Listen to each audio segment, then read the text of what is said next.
So today we're going to be talking about Stylist pens. So they come like this. They come in 3 different colors. So they come with black, white, and gray, which is really cool.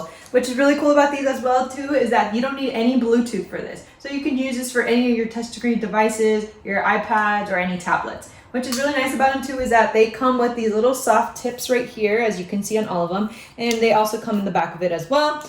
Also, when you open these little Stylus, they do come with these tips so you can draw, you can write, do anything you want with them.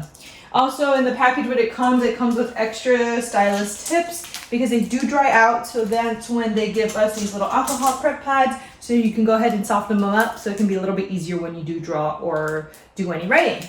So we have our iPad here, so let's go ahead and I'll show you how to use it. iPad here, so I'm literally just using one of these and it is a generic passcode.